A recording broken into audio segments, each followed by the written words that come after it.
our urban councils are in a bad state across the country. Some of the problems are actually man-made. There is corruption, nepotism, theft of money and equipment, and outsourcing of major services. We have low income that is coming to our cities. But we think that the state of affairs in our urban areas is a microcosm of what is happening in the entire country. But our urban centers are characterized by dirty roads and inappropriate service delivery systems, decayed and dysfunctional infrastructure, rampant and runaway corruption, a polarized and poisoned political working atmosphere, and dwindling revenue inflows. This is affecting the cities. But we have another problem that is affecting the cities. The government has not yet fully implemented the issue of devolution. It is important that the MDCT be allowed to run the cities. And this is what we are going to do. We are working on a plan to revive service delivery within the system. We submit that these problems that we are facing must be tackled by all Zimbabweans, and they must not be made a political issue. We read a few days ago, Mr. Masimire Mbwa, the Zanu PF chairman for Harare province, seeming to enjoy what is happening in Harare and wanting to take advantage of it politically. That is not in line with the new approach to politics. We must embark on service delivery for our people first.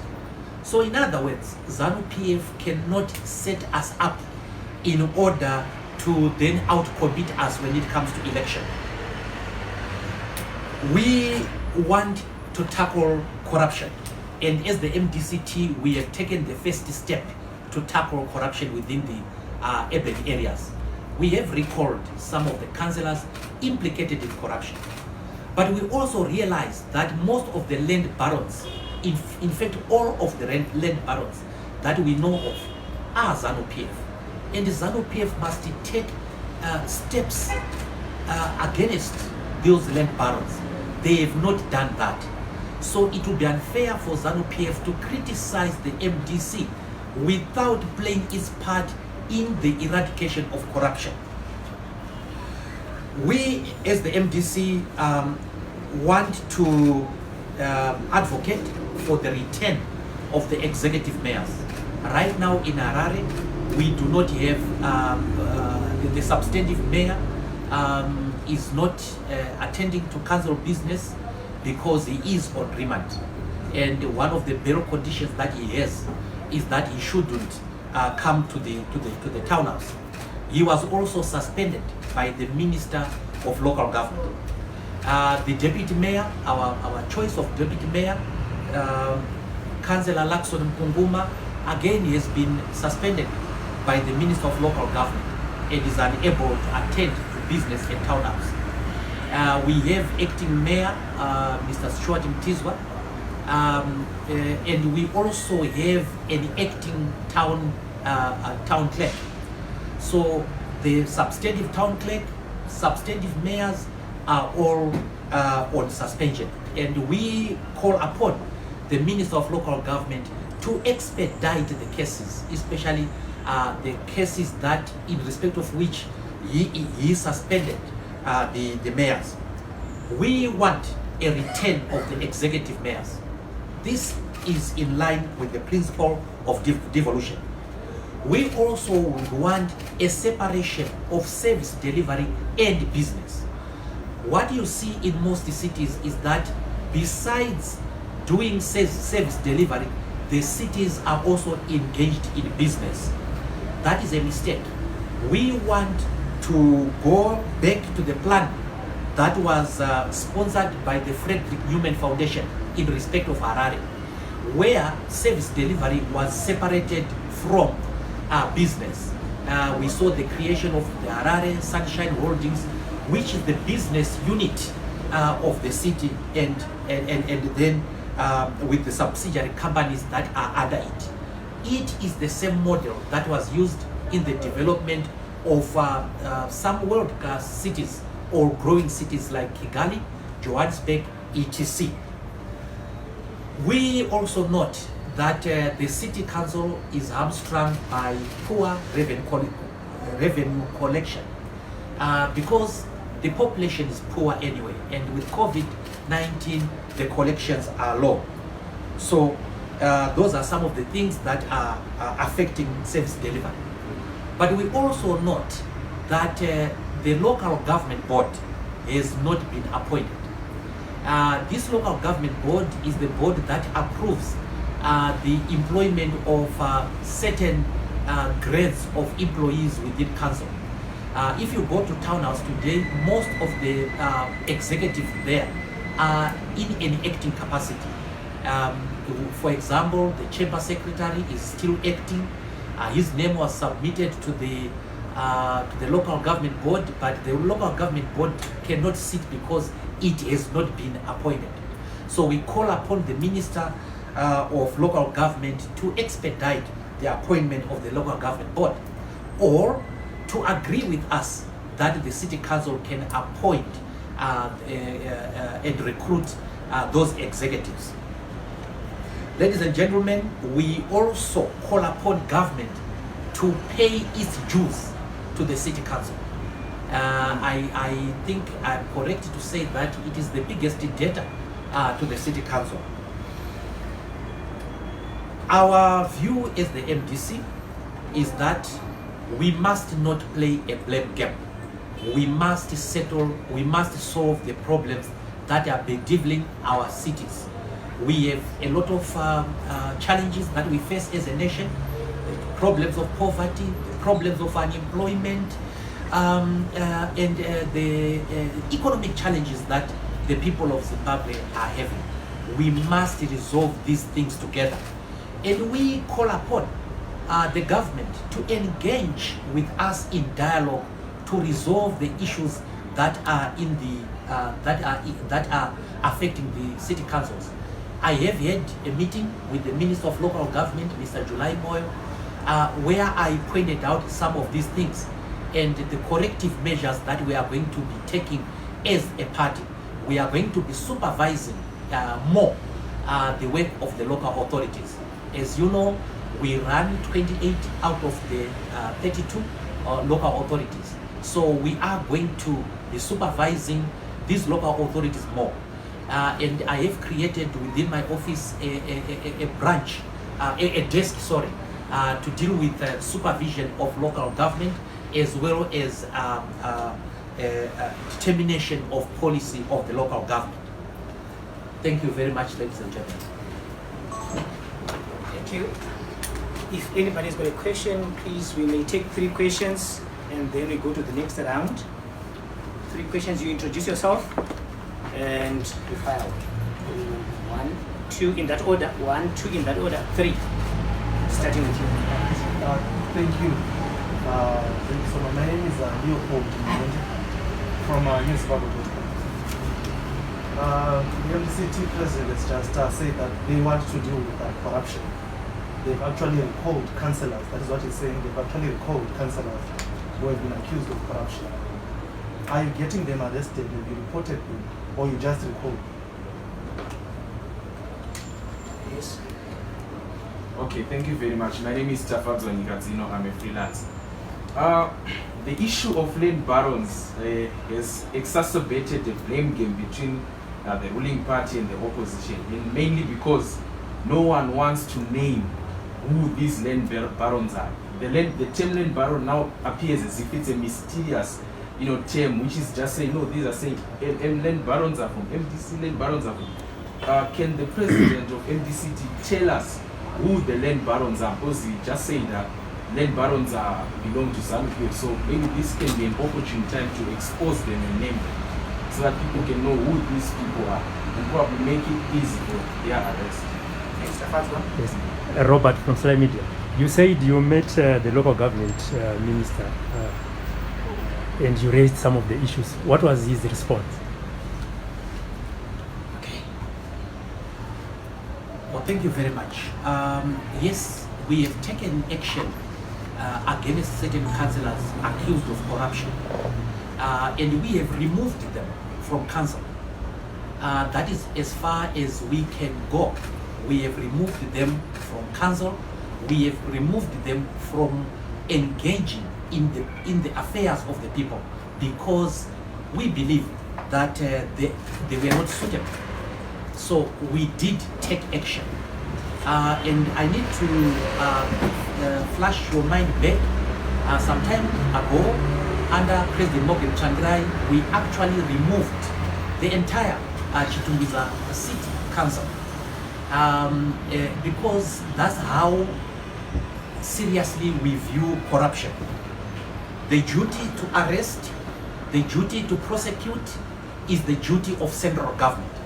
And unfortunately, they have not, as far as we know, they have not arrested enough people. But that is the duty of the central government. Remember, the electorate in 2018 gave us separate mandates. Our mandate was to superintend over the local authorities, because we won convincingly in all the urban centers. And of course, Zanu PF then was given the other mandate. And one of the things is that Zanu PF is running the executive, and the police fall under the executive. So if they are not arresting corrupt people within council, if they are not arresting corrupt people within the government, if they are not arresting land barons, then it is certainly their fault. This brings me to the question that was asked by Tafadzwa. Who are the land barons? First of all, this government has intelligence apparatus. It has got the CIO, it has got PC, it has got military intelligence. It has the capacity to detect these people, and they must not have difficulty doing that. But if you just look at some of the land barons, I'll just name one for today. There's a very interesting gentleman called Mr. Mabamba in Chitumbiza. He is a land baron, there is no question about it. Although he has been arrested here and there, I have not seen where he has been prosecuted or where he has been convicted. And we also know that there are a lot of housing cooperatives that were formed by Zanu PF. And originally, Zanu PF under Mugabe wanted to encroach into MDC's spheres of influence. And they had these land barons having these settlements as a way of getting votes in the urban areas. But they created a problem. They created land barons, and they have to fix those problems. We have had people settling on wetlands, and we saw the problems just a few weeks ago when there were those raids and all that difficulty that it generated. So the land barons, Zanu PF, the government has got the power to investigate them, the power to identify them, and they must use that power. And these people must be arrested whether they belong to Zanu PF or not. So the problem of corruption has to be completely depoliticized for it to be attacked. So when we are dealing with a corrupt person, we are dealing with a criminal. We are not necessarily dealing with a Zanu PF member or an MDC member. We are dealing with a criminal, and the law must take its course. The Minister of Local Government, we did discuss his suspension of the mayor of Harare, Councillor Mafume, and the deputy mayor, Councillor Lakson Punguma. And I did inquire from the minister whether he understood that it was affecting service delivery, and also the suspension of the town clerk. So at one point in time, we had a city without a mayor and without a town clerk, and that is a recipe for disaster. And I was bringing this to the attention of the minister that by his administrative action, he had caused that state of affairs. And he assured me that they were going to expedite the cases, in respect of which they had suspended the mayor and the deputy mayor. And in particular, I did draw his attention to the provision of the Constitution. And the Constitution says that a mayor can only be removed in the same circumstances that a president or judges of the High Court can be removed. And it is through setting up of a tribunal. I did ask the mayor, the minister, why he was not setting the tribunals. And he assured me that if he thought it fit, he would set the tribunals. But we are sure that the mayor and the deputy mayor will be removed from suspension very soon. We also need a town clerk. I understand that Dr. Chonzi, who is acting right now, is asked to be given only a month. So we have pressured the mayor to make sure that we have a town clerk, an acting town clerk. We cannot appoint a substantive town clerk because the current town clerk is still available, but he has been suspended and he's facing criminal charges. All that has to be expedited. But I was happy with my engagement with the minister, and we did agree that that is the approach that we needed to take. We needed to tackle the problems of Zimbabwe together and through dialogue. And we have started dialogue with the minister, and we are waiting for his response, his positive action in this regard. We want the cases of the mayors to be dealt with as a matter of agency. I mean those cases that have to do with the suspension by the minister. I hope that the minister is going to expedite that. The local government board, the minister has to appoint the local government board. He has not done that. And as a result, we have a lot of people who are not substantive office holders at the municipality. We also noticed that although there was a strategic plan for Harare, that plan that was sponsored by the Fred Newman Foundation, it was basically abandoned after Zanu PF thought that the implementation of that plan would benefit the MDC. So they put politics first. Ignatius Chombo and Kambani Kasokwere, they put in politics first and abandoned the implementation of the strategic plan. We want to return to the strategic plan. And what I advised the minister is that I was going to instruct the council, the city council, to go back to the strategic plan. Of course, they have to revise it because that plan was made, I think, some time ago, and it is to be adjusted. And that plan works. And basically what we are saying is that we must separate service delivery and business of the city. And business of the city must be done by experts in business who will attract investors and so on. So I think that plan has to be implemented. I also had an opportunity to see the former mayor who was there when that